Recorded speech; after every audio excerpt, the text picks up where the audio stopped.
Coming to you from Star Studios in Denton, Texas, and Tom Collins Signs in Limerick, Ireland. This is Coffee with a Sign Painter, a podcast hosted by sign painter Sean Starr and Tom Collins. This groovy soundtrack was written and performed by Fergal Lawler of the Cranberries. Thanks, Fergal. Okay, so I'm with the guys from Right Way Signs in Chicago. Are you guys in Chicago? Yeah. Okay. So why don't you introduce yourselves and tell me what you guys are all about?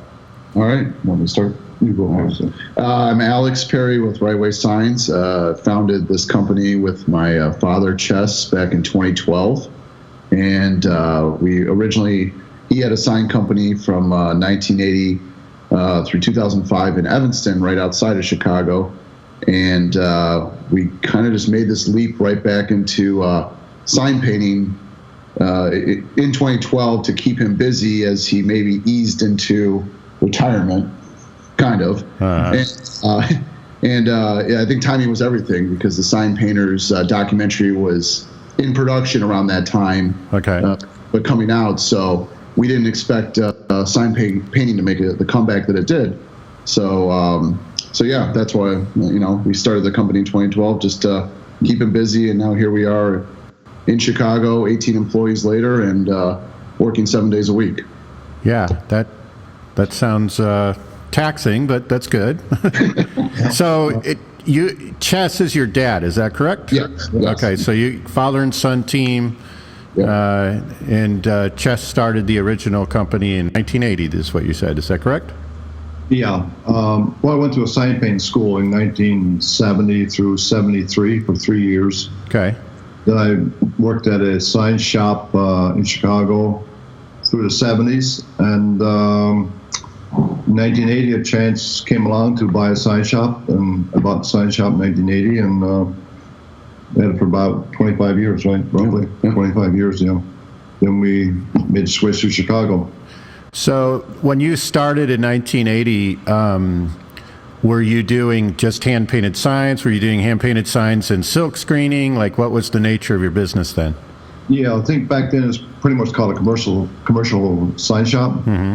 Did, paper signs, show cards, plywood signs, banners, truck lettering. Okay. And some silk screen printing, yeah.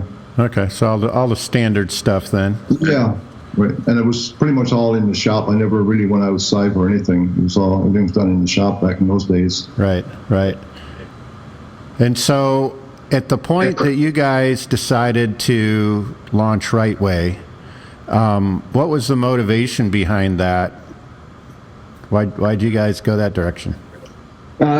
Well, when I left in 2005, we had business partners. So, if you want to back up to about 2002, I was working at Northwestern University full time, and I noticed my dad was maybe struggling to adapt to the new technologies that had been presented in the sign industry and internet, website, all that kind of stuff. So I saw an opportunity to come and work with him and help him out in that area.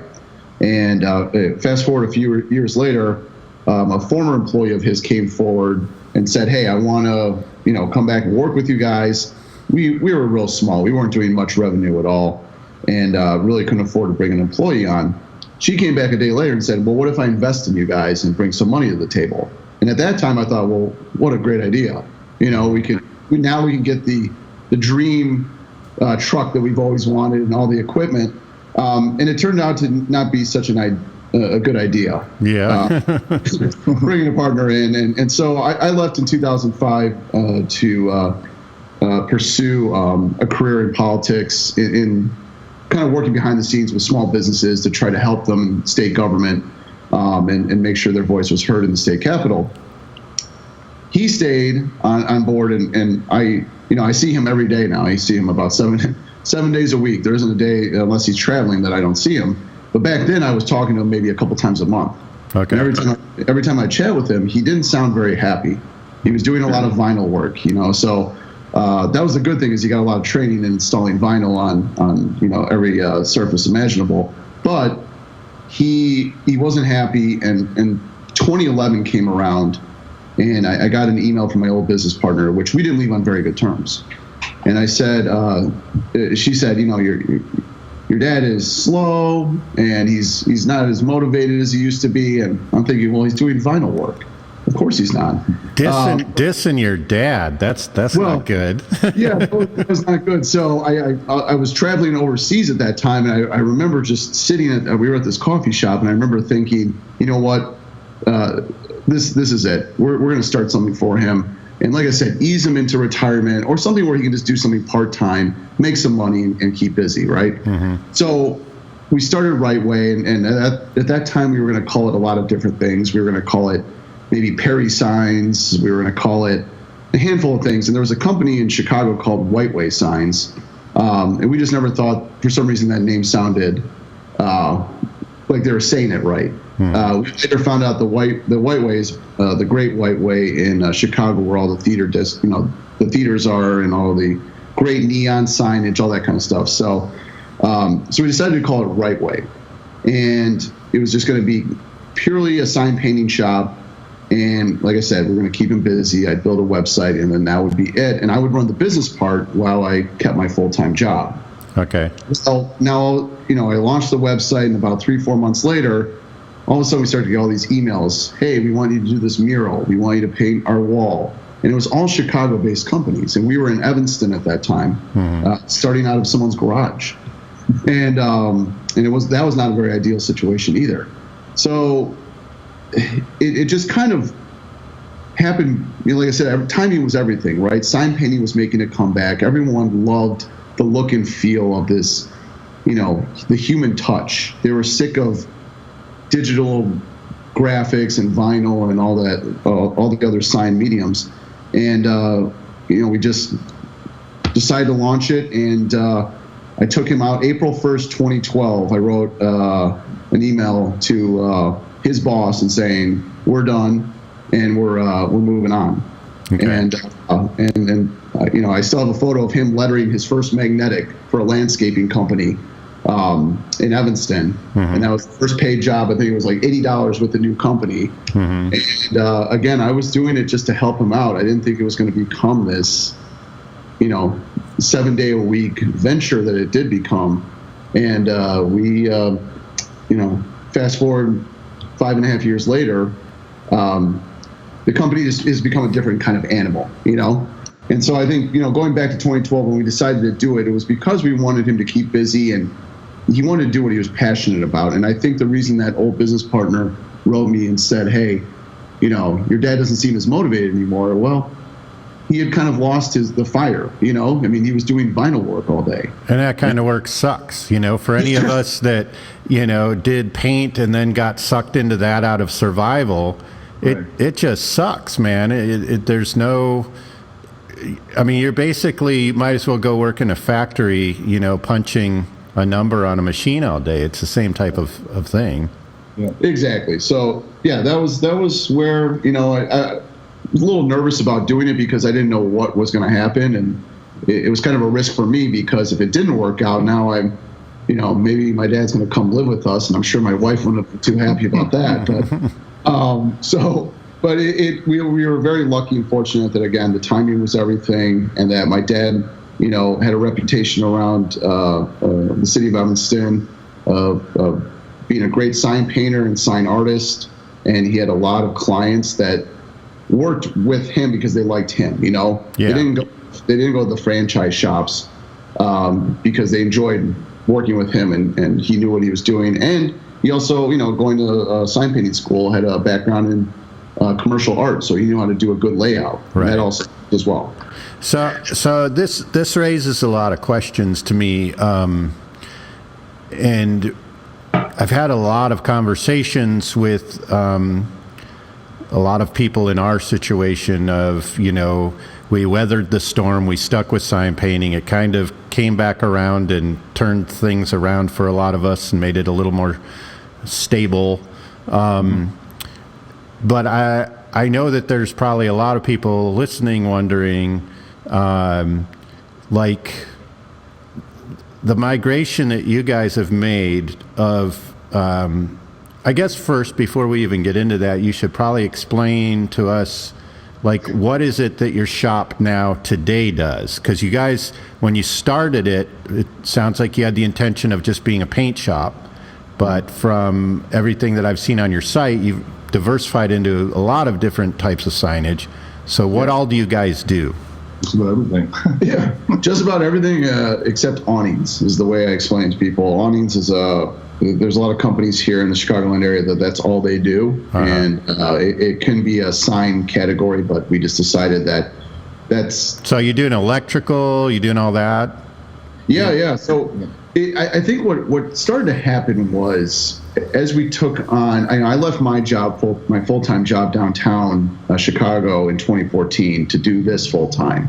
I was working nights and weekends, and I'm married, I have kids, so it was really taking me away from my family life. And I told my wife, I said, I really think that this can work. This could be a full-time job. And looking back, I don't know how I would have ever survived staying at that job, and moonlighting as a sign shop owner. Yeah.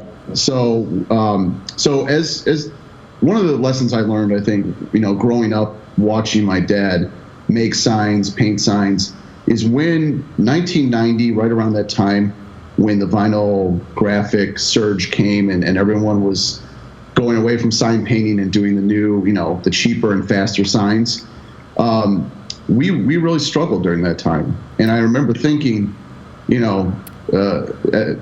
I left in 2014, I don't ever want to go through that again. Yeah. So we had to diversify and add more products and services. And what we found is it complements a lot of the stuff we do. So we might go into a big project for a tech firm, and they want us to do a mural, and then we'll mention we do everything else. And now all of a sudden, what went from one mural went to a full-fledged, sign package that it might take us a month to complete. So we're doing these big scale projects, which allow us to do what we love, which is sign painting. So my dad is one of 4 sign painters that we employ here. So, we got 2 other guys right now doing a high school gym. We got another guy that, might be traveling across the country to do a project for a well-known coffee company that I won't mention here. But yeah, so I think that we never wanted to go through that experience again. Is, knock on wood, I hope sign painting is here to stay. But if we ever went into a situation again, we want to continue to do what we're passionate about, which is overall sign making. So yeah, we do neon. So we're bending neon, and not a lot of people are doing that anymore. Right. And that's making a comeback. So if you looked at our website, you're going to see a lot of handcrafted, hand-painted, handmade signs. We're doing a lot of stuff that we have to do, to pay the bills. Right. We might not put it on our website, but we've just become this full-service sign company over the last 5.5 years. Okay, so that's interesting to hear your take on it. You're obviously very much from the businessman mindset of it. So now let's hear from your dad on, I'm interested to hear from the perspective of an old school sign painter that's now in the middle of an 18 employee full-fledged sign company. Like, what's your take on it? And I mean, aside from the survival issues, and that's something that concerns everybody that's in this business, is just, how much of your creativity, how much of that freedom do you trade for the security of having a more stable business? So I want to hear from you, Chess, on how you feel about that and all that. Yeah, I think it's great, but I usually, don't get involved with that part of the business at all. I just stick to the sign painting. Like I say, Alex said, I'm doing it, 7 days a week. So, see, that's a dream scenario for most of us, is if somebody took care of all the crap that we hate doing, and I just had to paint and I could still make a good living, that'd be pretty cool. Yeah, I don't pay too much attention, to the other stuff that goes on around there. I just, involved with, like I say, with sign painting from 7 in the morning till I get, most of my jobs are outside. I'm rarely doing, anything in the shop anymore. And are you digging that? Yeah. It's complete 150-degree turn from what I was doing in the 80s Yeah. when I owned a sign shop in Evanston. So do you like getting out of the shop and dealing Yeah. with people and dealing with the job and all that? Yeah. I mean, it's usually big jobs, so, they usually take 3 or 4 days or sometimes a week or two. And I've been traveling, Do you have guys that working with you, like other Sometimes. painters? I Do you was in like take the maul stick and point at everything like a dictator and tell them what to do? I think you've earned it at this point. I would. That's a whole other It's podcast. pretty much, of course, you got the digital printer does all the patterns from, so that makes it pretty easy for them. Uh-huh. Like I traveled, I was in Tampa about a month ago Okay. for 4 days doing a job down there. Nice. And I've been in Detroit, Dallas, Houston, Atlanta. That's awesome. Where else I've been? I can't remember Apple. pretty much everywhere. But yeah. It's interesting to hear him, the stories, not just from him, but from the other sign painters that work for us about all their own styles. Everyone's got their own method. And Right. Where my dad, I see him being, let's just, we'll get it up there, make sure everything is level and measured correctly, and let's just get going. All the artists have got their own style. They got to put it up there and step back and look at it and readjust it. And but yeah, watching, I think he's right. Growing up, I used to go to the sign shop in the summers when I was little, and he was doing majority stuff for Northwestern University, painting all their signage. And he was working back then till 2 a.m. sometimes. And A lot of times you put in 18-hour days. Yeah. and so now I think it's like you said a few minutes ago, the business side of things, the crap that other people don't want to deal with. I think that's why this is such a good partnership, is that I enjoy the business side of it. I enjoy the strategy, and I don't always enjoy the collecting payments and all the other things we have to do as a business owner. But we trying to be strategic in hiring people that will support him and the other sign painters to make their life a little bit easier. So we've got a project manager that works for us full time now, and she, a lot of times he's coordinating with her to make sure that she's done everything on her end to make sure, when he arrives in Tampa, Florida, for example, he knows who he's got to talk to, where he's got to be, when he's got to be. So it's kind of just nice to see that when he was managing the business from 1980 to 2005 himself, he had to do all the above, like a lot of business owners have to. So we've gotten to this nice point where we have the support staff here to make our life a little bit easier, so he can just take his paint kit and just go wherever he needs to go and get the job done. Yeah. So I think this is why this works so well, is if I were to leave tomorrow, the business side of it might go away, and now he's left doing all of that on top of painting all the signs that he's doing. Well, don't get hit by a truck. So does he ever get stuck doing vinyl? You don't do that to him, do you? No. Well, Okay. Maybe on a Saturday morning or Sunday morning, something like that. there's jobs where I think that a lot of his skill from when he was trained as a sign painter of measuring things and aligning things properly, where we have some newer people on staff that maybe don't know how to do that as well.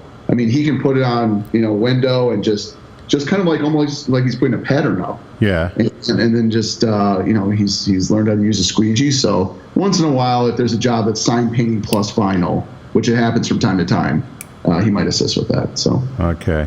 Just make sure you don't get him back into that life. No. That'll never happen again. So how do you guys deal with the weather in Chicago? Like, do you only paint outdoor stuff in the summer months, and is that considered acceptable because everyone deals with the weather there, or how does that work? No, we pretty much go right through the winter. Do you? Not a whole lot of outdoor signs, but a couple of years ago I did a tavern. I think it was in January or February. It was 15 degrees. How do you keep your paint fluid? Because like here, we've got it really easy in the cooler months because it's still not cold here. But still, I mean, the paint congeals on a cold day and that kind of thing. Like, how do you deal with that? It doesn't too much. We use that, what's it called, low temp? The reducer. The reducer, yeah, that helps. But no, it still works pretty good. Yeah. I gotta go to Philadelphia in January. Some of it's inside, but there's a little bit outside. So what do you do? Like, do you have on gloves and stuff and work the brush with gloves on? Like, I don't understand how you make that happen. I got a pair of gloves, but the tops are cut off, so I got my fingers are exposed. Okay. Yeah. Usually, about every 15 minutes, I got jump in the truck and get warmed up. Yeah. We forgot to mention in the introduction that he is from Newfoundland, Canada originally. Okay. The stories of him playing hockey until his toes and fingers were frostbitten. Okay, so you've already been damaged by cold from an early age. So your body has acclimated and evolved. Yeah. Pretty much. Yeah. Well, there is truth to that because down here, when you get into this kind of a hot climate, the first year is very traumatic, and then after that, it gets easier and easier. And then people come down from northern states in the summer, and they think that they're in hell on earth, Yeah. If But you just adjust. A few years ago, we came down when we stopped by your shop. We were in Dallas doing a rooftop. Painting a logo up there.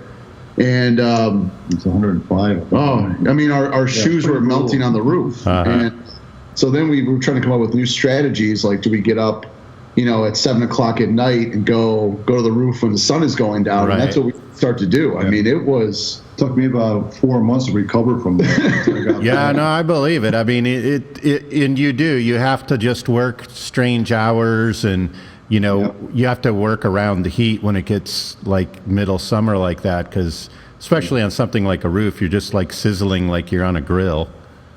Even in the shade, it was pretty bad. Yeah.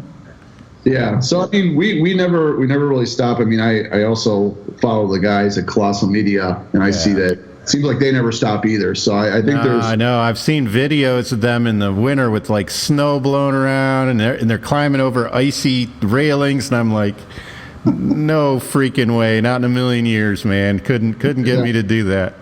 Yeah. I mean, we've also just joked around about opening up a Right Way Florida division. So during the winter months, let's go down there. It's always good to have an exit plan. Yeah, exactly.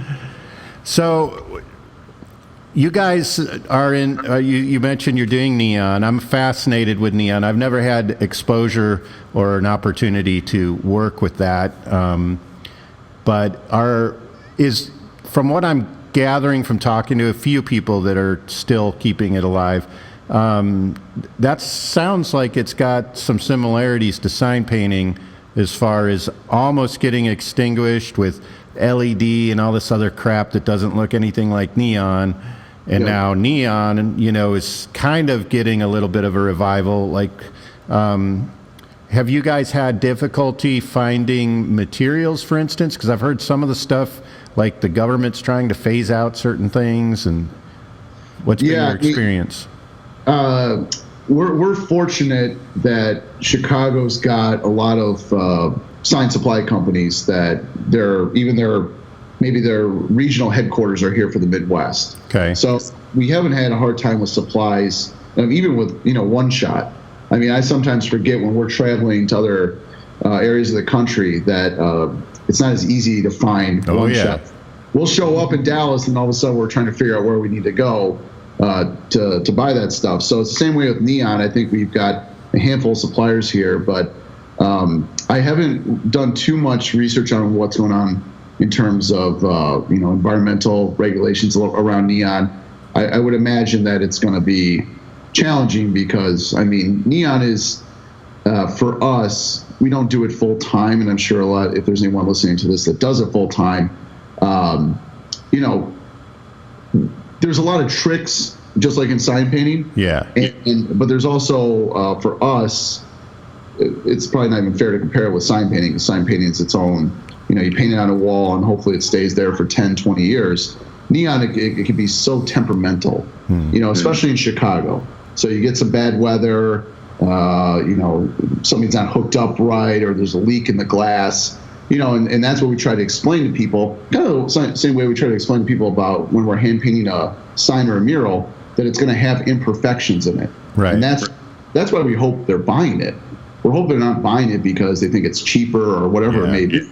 But I'm sure had those clients once in a while where they'll get up real close and say, "Well, we see a paint streak in the letter."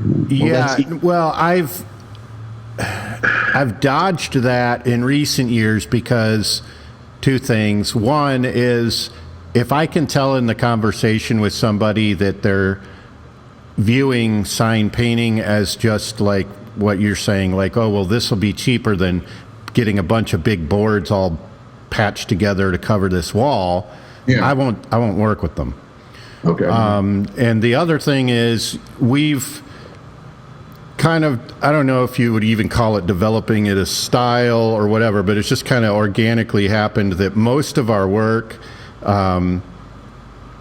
we exaggerate things like the brush strokes and weathered look and all of that. So most of the people calling us, that's precisely what they want, is something that looks hand rendered, that looks like somebody actually took the time to paint it as opposed to a decal.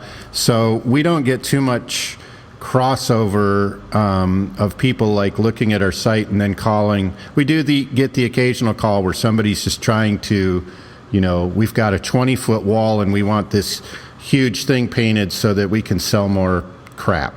We don't really get those calls anymore much. But when we do, I won't work with them because it's just I know what they're after is not what we're after, and it's not going to work. Yeah.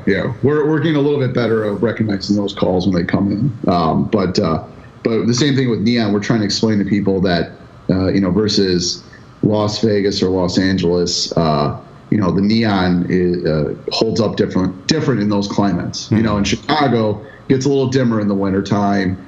And again, we get some bad weather. If it's built right, it should never really go out, right? But transformers can go out, and then we got to get in there and maintenance it, or sometimes they get tripped, and then someone inside has got to reset it, but they don't know how to reset it. So there's a lot more involved with it. So we try to explain to people when they want neon, especially exterior neon, that there's going to be a little bit of maintenance to it over the years. Right. Okay. So yeah, it's interesting. It's interesting to work with, and I love the way it looks. I mean, we have it all over our shop, but it's definitely one of those items that after last year, I was thinking about nixing it from our services, but then we just had so many people calling about it and complimenting our other work that we kind of said, well, maybe we just need to keep that on board because it will lead to hopefully other projects as well. Right. So you guys have 18 employees, and Correct. You mentioned you're working 7 days a week. Yeah.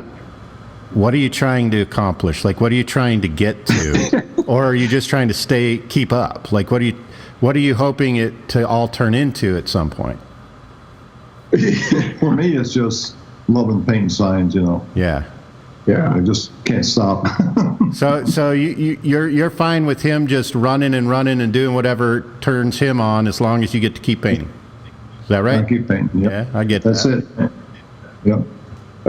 For me, I mean, it's one of those things where, I have 3 kids now, so it's a little bit different for me thinking about, obviously family and not just supporting them, but a good work-life balance, right? Yeah. But this business, I think, I've worked in a few other industries, and this business tends to, it's just different, there's never A dull moment. never a dull moment, but Yeah, there's it's a total circus. Yeah. I always joke. My dad said we got to get caught up, and he just laughs at me every time I say that. There's no catching up. No. They're always going to be a little bit behind. But for me, I think I have this. Our family are all designers in some way. So obviously, my dad's a sign painter. My brother's a photographer. My mom's a quilter. For me, it's all in my head. I like watching the designs come together, kind of like you would see a logo design, like a really good logo design or a website design. I like seeing a tangible sign made. It's fun to watch the fabrication floor put something together.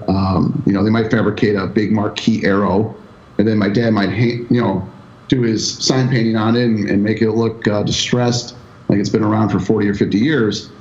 And then when it's installed on the building and the customer's happy, that's what I enjoy seeing. So it's kind of like this adrenaline rush every day.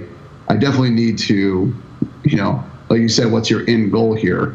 I definitely don't want to become 40, 50, 100 employees big. I mean, that just becomes a little too much to manage. Yeah, the reason I ask is, when I was working with my dad years ago, and my oldest brother worked there, and we had a few other guys working with us, it kind of turned into the same thing where we were just chugging constantly.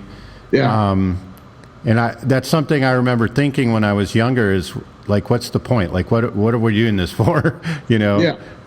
So I'm just curious if you guys had like a goal in mind, or if, obviously you're raising kids, so you're trying to, facilitate things that they need and all that, but I'm just wondering, like, where do you go from here? Yeah. You've obviously been very successful in building this.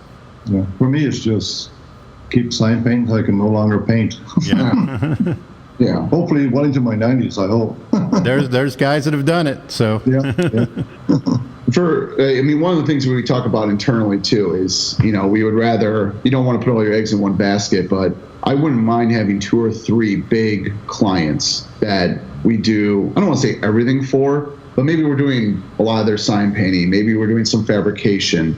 We built a really good team here. I mean, we got a lot of great people that work here. They're all artists in their own right. I mean, whether they studied it in college or they do things on the weekends. So everyone here is very creative. And I think that versus other sign shops that I've seen, sometimes a lot of people just come and work a 9 to 5 and that's it. So I want to see us as a team keep working together and growing as a company. But for me, I think I would rather work with 3 or 4 clients all year round than work with 100 clients. Yeah, sure. Really get to understand what we're doing for them in their offices or their stores or whatever it may be. That for me would be much better. I mean, it's probably a dream scenario for everyone, right? Just get that one client that's all you do. Yeah, and that brings up a good point too, because we've, over the last couple of years, developed a relationship with one specific client that we do a lot of work for, and we have a great relationship with. And as much as I love that, and that's the bulk of our workflow in a lot of ways, it also terrifies me because, as Chess can probably attest, I mean, doing it as long as he has, it's boom and bust, decade after decade, there's always the boom and bust cycle. So there's almost this fear that I carry of, if I've got too much eggs in this basket and things go south with them, where they just have to back off or they have to slow down their pace or whatever, then like, oh my gosh, then I'm trying to figure that out. So I don't know. It's it's always like this thing in front of you, the things that you think will make things more stable or whatever, and then but there's also risk, and I don't know what the answer is. Yeah. Well, I mean, the roof that we did down in Dallas, we did another one in Atlanta. The one we did in Dallas, the logo was 84,000 square feet. Something like that. And then the one that he did in Atlanta was 190,000 square feet. Okay, and so I remember when you guys were in town, and I was like, how in the world do you even approach that? Why don't you explain to us, like, how you approached that? Didn't you say something about, like, rolls of clear plastic or something, or ropes? What did you guys end up doing? I had a rope, yeah. I had an 8.5 by 11 mock-up with sizes on it, and pretty much just measure out the size starting from the edge of the building and moving in. And so how many feet long by tall was this roughly? The going down was 100 feet, was it? 150 feet by 80 feet tall or something like that. Yeah, it was. So basically, well, that one was pebbles, so we didn't have a roller coat or anything. So I just stretched the rope with a brick on each end of it, pulled it tight, and then took a spray can and just sprayed the edges. And then That's awesome. Yeah, that was, if you remember that one, that was where we got the job. We learned later from the client that it was not going to be a flat roof; it was rocks. Stuff. So I'll never forget the look on his face when we went to an Indiana location, and I got up on the roof first, and I'm looking, thinking, what the heck did I get us into? And then seeing his head pop out of that entryway into the roof. I mean, he was looking at me like, what? What have you done? Yeah. So how are we going to do this? yeah. So I think him doing it with ropes, we thought about doing it with, we've seen other people do it online with plastic masks and all that stuff. This was way too big, though. This was, out of all 4 sign painters that we have, they're all extremely talented, but he was really the only one I trusted to do a roof like this. So yeah, well, I think most of us would just not even want to touch it with a 10-foot pole of just, I don't even know where to begin the logistics of that, Yeah. Yeah, the rope was pretty easy, though, once you stretch that thing. Was it block letters? Like what? It's all block lettering, yeah. Yeah. Well, how did you do the curves?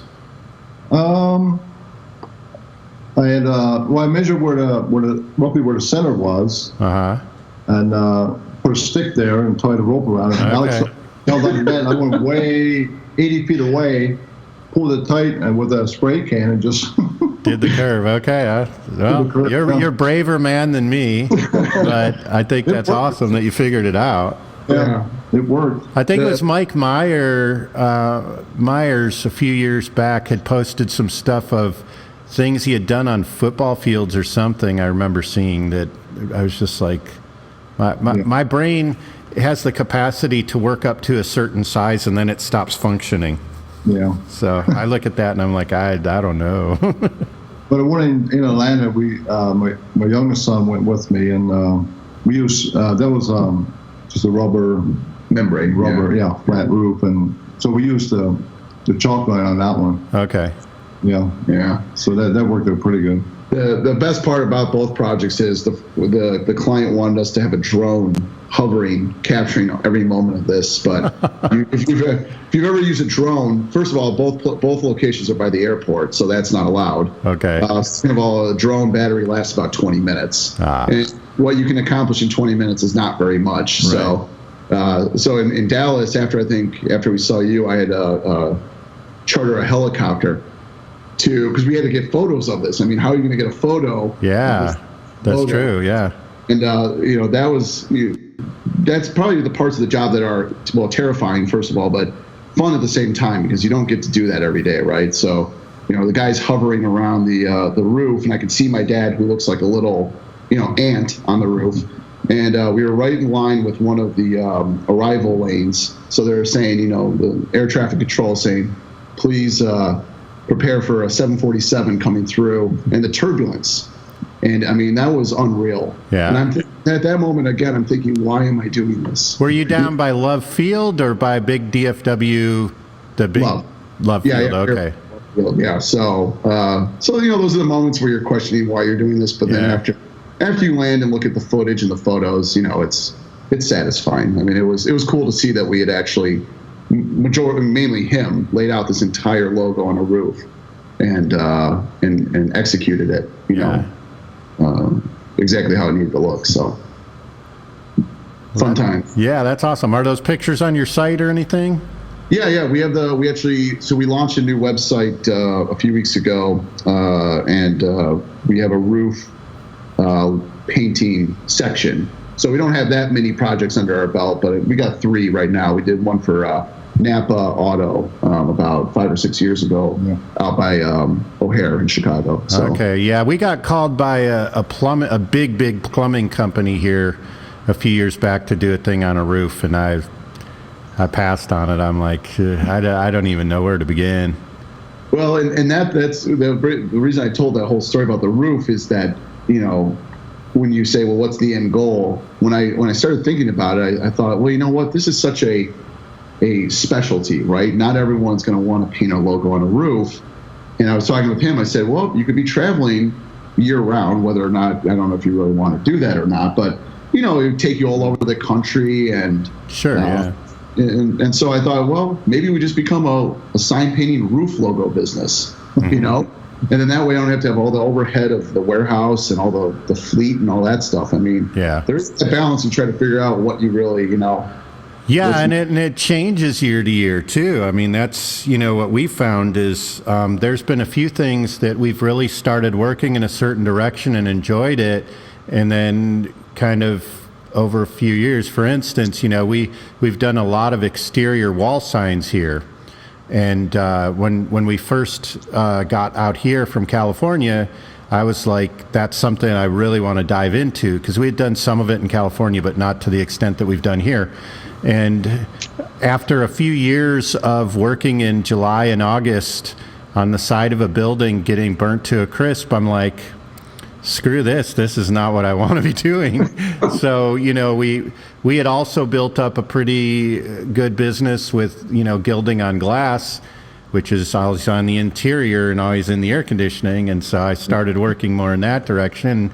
Then we got into, doing all the old hot rod stuff that I used to do with my dad again. And so it's evolved, and I kind of like, I don't know, maybe I'm bipolar, but it like, from one year to the next, I'm more like, well, I think I kind of want to take this stuff more and turn down this stuff more. Yeah. We did a roof, not a roof, but a wall for a place called the Hotel Lincoln in Chicago. That was about 200 feet in the air.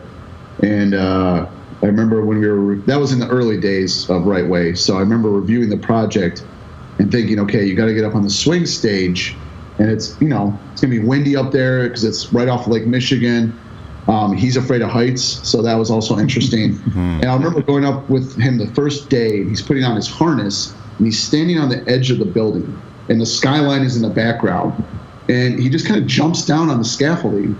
And I'm thinking, what the? I don't know if just that mindset sets in where I can't be afraid. We just got to get this done. Yeah. But Kind of. what I Old thought school, was, buddy. That's old school. What I thought was going to be the most challenging project of the year, I don't want to say turned into the easiest, but it turned into it was not as hard as I thought it was going to be. Okay. And then you get a simple project ground level that just gives you all kinds of problems, So that's what I think is so interesting about this business is every time you assume one thing, it's always the other, Oh, yeah, for sure. Yeah. Same with clients. I mean, you think one client is going to be super easy and they turn into, A client from hell, yes. Yeah, pretty much. And then the client you think is going to be nitpicky about everything just kind of looks at, your work and they say it looks great and they pay their invoice. So it's an interesting business. It is a very...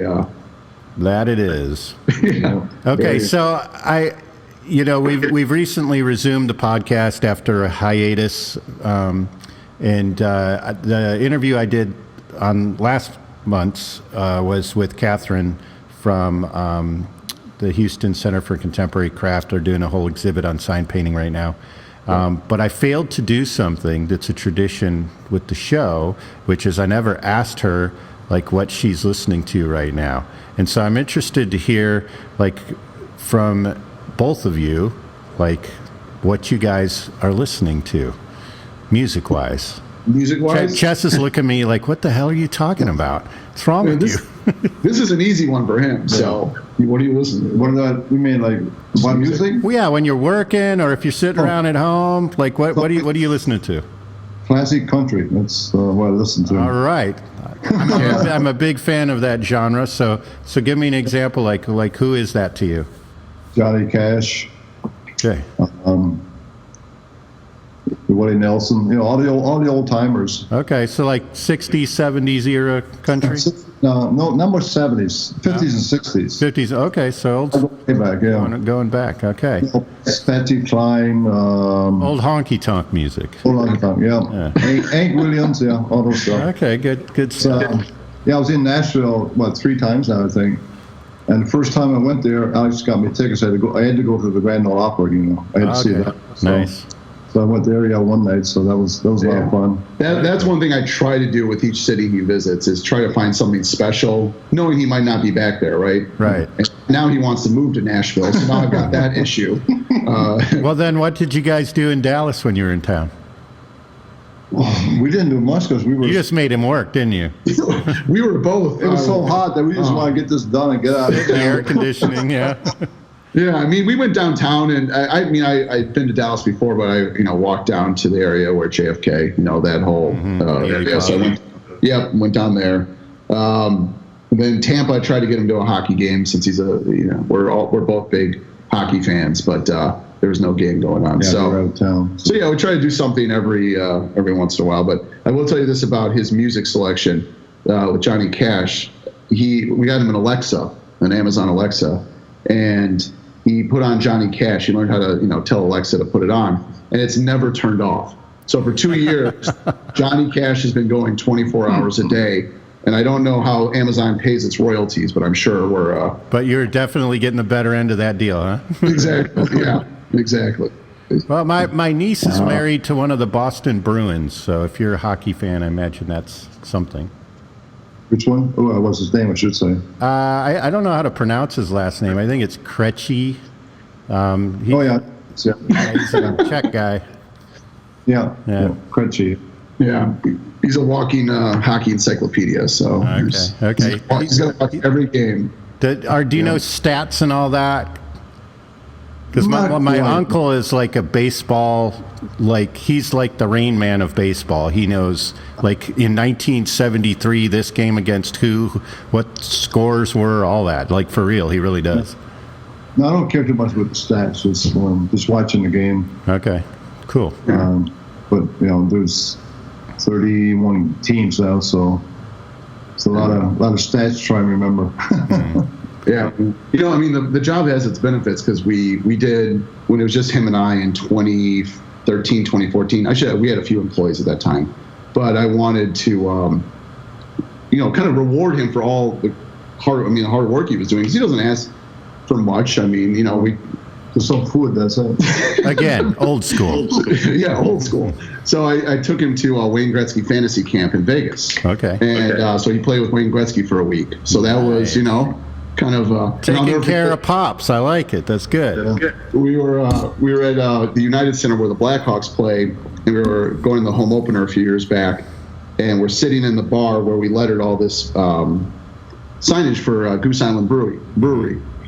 And on the TV, Wayne Gretzky was up there for kind of a reunion celebrating the anniversary of their Stanley Cup. And he goes, just one day I want to go to that Wayne Gretzky fantasy camp. But by that time, I had already booked it. And I'm thinking, well, we'll see. I don't know. He might be too busy. He might be too busy in the spring. So, Dream crusher. Yeah. So he was surprised. We had Wayne Gretzky wish him a happy birthday on a video, so that was kind of cool. That's so very cool. Yeah, the job has its perks, but for me, it's Pearl Jam and Guns N' Roses. That's what I'm listening to right now. You're still stuck in high school then. Pretty much. Yeah. That's okay. Those are some good bands. Yeah, I haven't kept up. Now that satellite radio's out, I'm not listening to the radio anymore, so I have no idea what's out there. So there's nothing good out there. So anything being played on radio anyway, I don't think. Yeah, exactly. So, okay, well, cool. Well, thanks for taking time out of your 7-day-a-week work schedule to come talk to me on this show. Thanks for having us. I was hoping to have Tom Collins pipe in, but we're trying to work out scheduling right now because he's in Ireland, so that's 6-hour time difference for him, but we'll get it worked out. Yeah, absolutely. And hopefully next time we're in town, we'll stop by and see your new studio. Yeah, definitely do. We dig the new spot. It's allowed us to expand into some other things. Got a welding table over there. We're going to be doing some of the more metal marquee signs mixed into things too. Nice. Yeah. It's something I've always wanted to get into, and more creatively than business-wise. It's just something I want to explore. So decided since we've got the space now to get into that, and so 2018 will be a fun year, I think. Yeah, absolutely. Yeah. Absolutely. Well, hit us up next time you're doing a ridiculous huge roof or something down this way, and we'll go grab lunch or something. Yeah, absolutely. Sounds good. Yeah. All right. Appreciate it. All right. Yeah. Thank you. Thanks, guys. Yep. Bye. Bye. Okay, Hepcats. This is the part of the show where we play a song from the Arhoolie archive, so pay attention. You can get these tunes from the legendary Arhoolie Records at arhoolie.com. Now sit back, open up some One Shot, crank up the volume, and expand your minds, babies.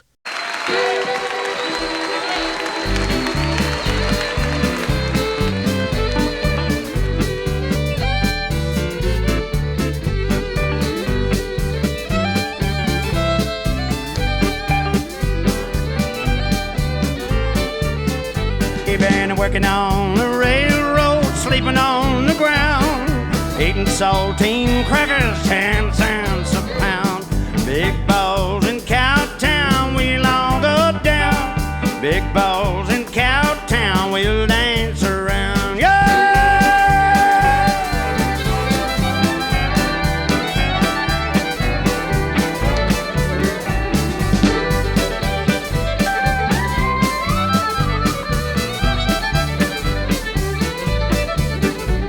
I'll stay in Cowtown, I'll stick around. Hold up your window, the big balls in town. Big balls in Cowtown, we'll all go down. Big balls in Cowtown, we'll dance around.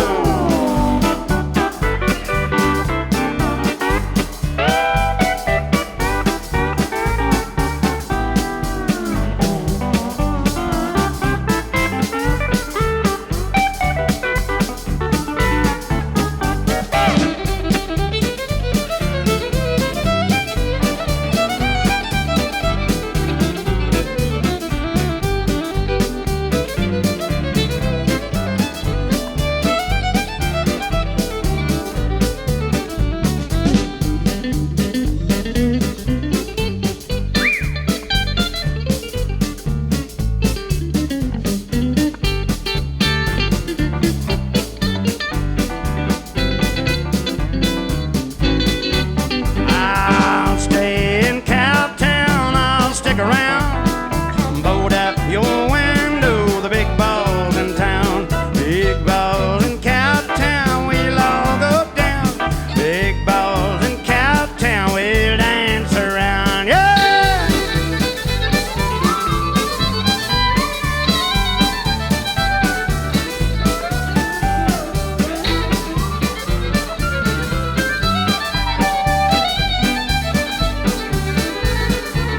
Hey, been working on the railroad, sleeping on the ground, eating saltine crackers, 10 cents a pound. Big balls in Cowtown, we'll all go down. Big balls in Cowtown, big balls in town. Oh, yeah.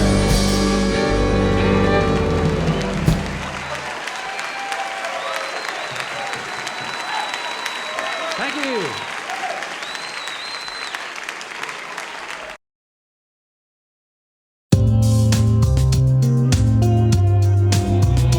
Thanks for listening, folks. Tune in next episode for more madness from Sean and Tom. This episode was brought to you by Full City Rooster Coffee Roasters, makers of the Sign Painters Blend, the coffee Sean and Tom drink in their studios every day. Also brought to you by RebelRouserHotRods.com. Licensed apparel by Sean Starr, including support your local sign painter gear.